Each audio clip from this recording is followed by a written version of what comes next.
Hello, English 101 students.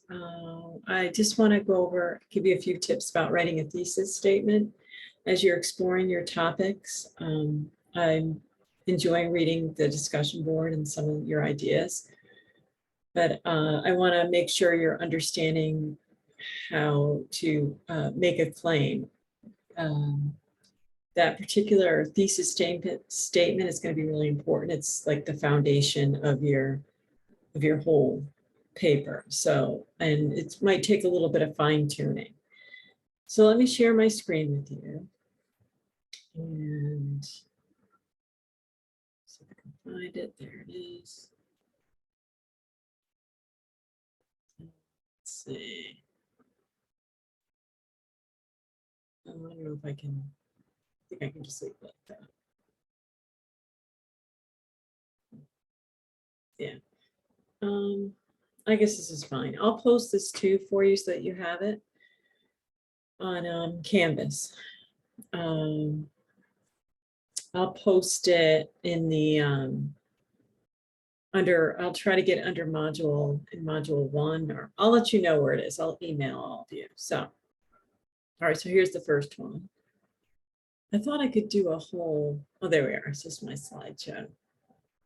Let's see. Start from the beginning.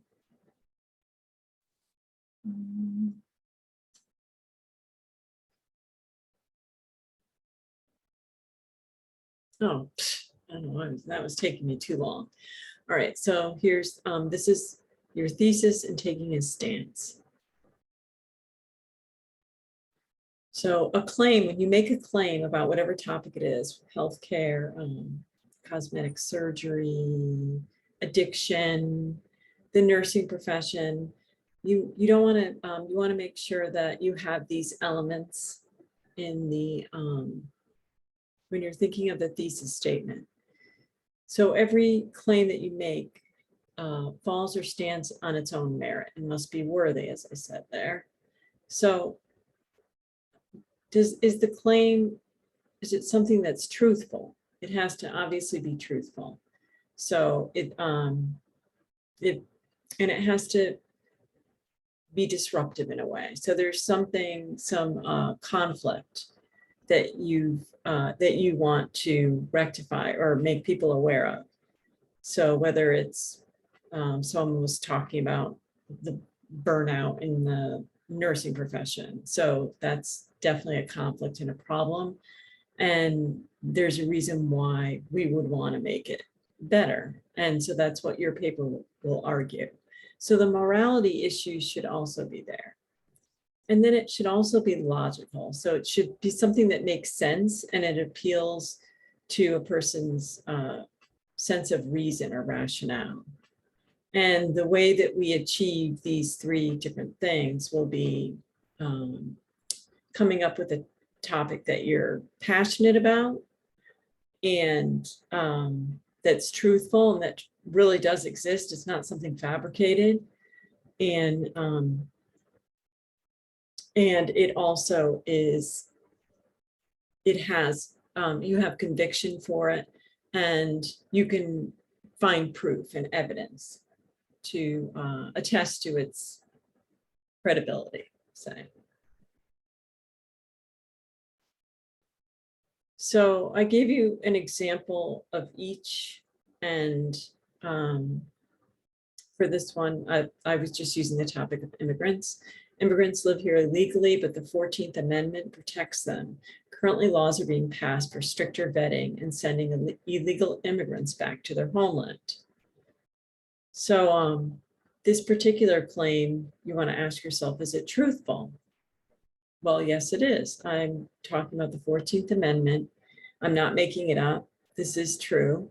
So I can state it in my thesis statement. And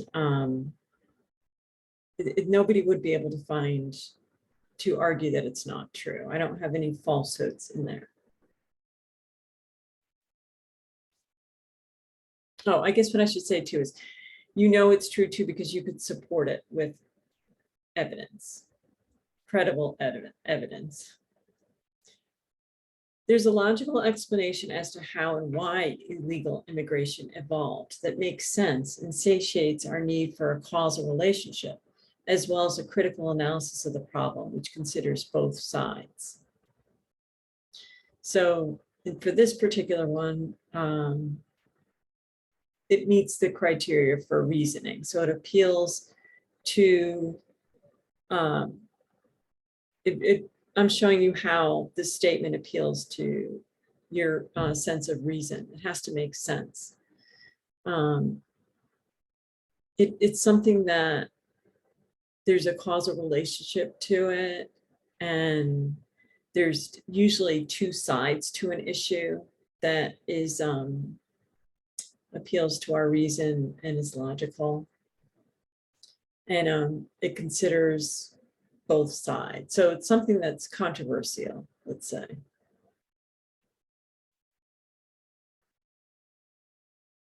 You want to take a stance in your thesis statement. The audience should know your position early on. So write it clearly and succinctly. If it's just one sentence, for instance, the stress has become unbearable in the healthcare or in the nursing profession, is not going to be enough. So you want to extend it, and it has to be very specific to what you're going to be arguing within the nursing profession. It has to be, but it can't be too broad either. So throughout, there shouldn't be any signs of waffling. So once you make a claim or a stance, you need to continue that throughout your essay. So if there's too much waffling back and forth and you're not sure what you think yourself, then it's going to weaken your argument. And then all quotes and indirect quotes and readings will support your stance. And as I said, too narrow or too broad will not work. And I do show you some examples of some thesis statements and introductions. So here we go. Example of a possible thesis statement. This is from an essay entitled Once Upon a Lake by E.B. White. He's an essayist and novelist. White confronts his own mortality as a father when he returns to his childhood spot at the lake and relives the moment viscerally in a dual existence through both his father and his son's perspective. So what will I prove in this particular essay? I'm going to be proving that White actually almost incarnates himself into his son and sees and is able to go back to his memories as his son. So that's where that dual existence comes in. So if we try to apply the three truth, yes, this is true. This comes from the essay. I'll be using facts and evidence directly from the essay, looking at the language and using some direct quotes and indirect quotes. And is there a morality element to it?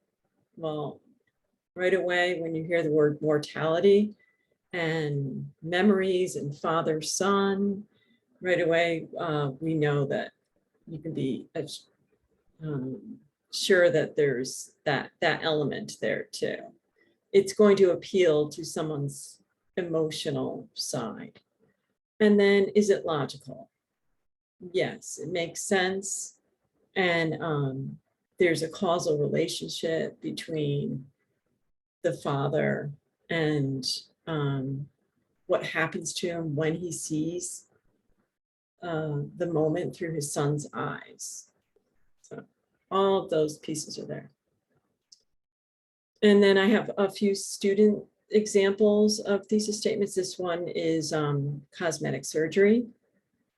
Most people equate feeling good with looking good. With increased popularity over the years, it's far more normalized and popular with everyday people and not just the celebs and models.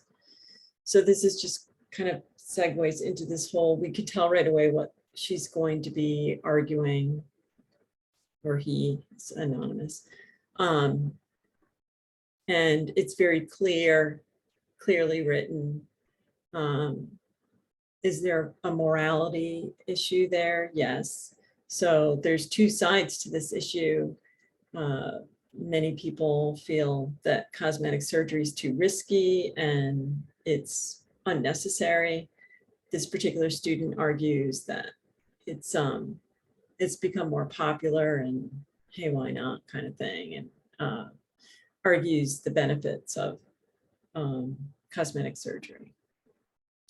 And also it's definitely truthful. It's based on current trend, what's going on right now with cosmetic surgery, and all of those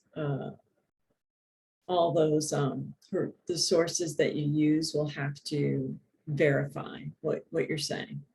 It can't just be your opinion. And then also it appeals to your reason and your rational side. Does it make sense that you know, in the world we live in today, it's people want to look better and they're living longer. So and there's other reasons as well. But and another example is a student with video games. So it seems every new generation, there's always something those outside of the mainstream culture view down upon and claim to be horrible and are ruining our lives as human beings, such as rock and roll in the 1950s, pinball machines in the 1940s, Protestantism in the 1520s, or what have you. For recent decades, video games have been chastised as turning our youth into serial killers or corrupting them with violence. Ever since their general inception into the public during the 1970s and early 80s. So this particular student uses some great examples, and right away we can tell what side he's on and what he's going to be arguing. And also there's quite a bit here, so we can tell that he's probably going to be referring to an overall feeling that people have about video games. There's definitely the morality issue here. So there's two sides to this. It's debatable. There's, you know, the historical context, which he's alluding to with making comparisons to, you know, the 1950s all the way back to the 1520s. So definitely debatable. It's truthful, and he'll be using credible evidence to support his argument, to back up what he says. And then this one is on alcohol addiction, the National Survey on Drug Use and Health report in 2019. So this person gives statistics to start, and then it's very apparent what she's going to be arguing is the misuse of alcohol that goes hand in hand with alcohol use disorder. That's the name of it. And then it results in a large number of health issues and mortalities every year. So we have our moral issue right there, making it crucial for effective treatments to be widely accessible and encouraged. And so this particular statement is very clear. We know what this student will be arguing in her or his paper, and that makes sense. It's something that we've heard about before. We hear in the news quite a bit. It's something that's been around for quite a while, and it's relevant to today. And there's a specific argument here. It's not too broad, it's not too narrow. There's definitely some conviction and passion for this particular topic. So you're going to be considering your own writing pieces, whatever devices you want to employ, in the process by which you research, develop your topic. Your thesis statement could change as you go along, because you might, you know, turn a corner and decide that there's another topic or subtopic that you find more interesting. So that could happen. It's important to understand too, though, that you will just be having just one topic that you're choosing that you'll be writing about. And then that will be your final argument too. That's it. Oops. All right, so hopefully that was helpful. And again, if you have any questions or you wanted to, run something by me, you can always email me because again, we're online. So definitely, I check my emails frequently. And if you're still confused, you're not sure about, uh, your topic or your thesis statement, or then just reach out. I'll be, I can give you some more help with that. Also, I hope that if you are accessing the read, watch, listen before each module has a lot of important information. It introduces you to the concept, the beginning of each module. And there's some great examples of thesis statements, a whole list of them in the read, watch, listen under module 1. So hopefully you've already taken a look at that. Even if that's not your topic, you can still get an idea and a feel for how to write the thesis statement. All right, I think that's it. That's it for now. And as I said, I'll be making quite a few videos as we go along and based on what I think maybe could be helpful for you. And if there's something else you want, just let me know. All right, I hope you have a wonderful evening and enjoy. Take care.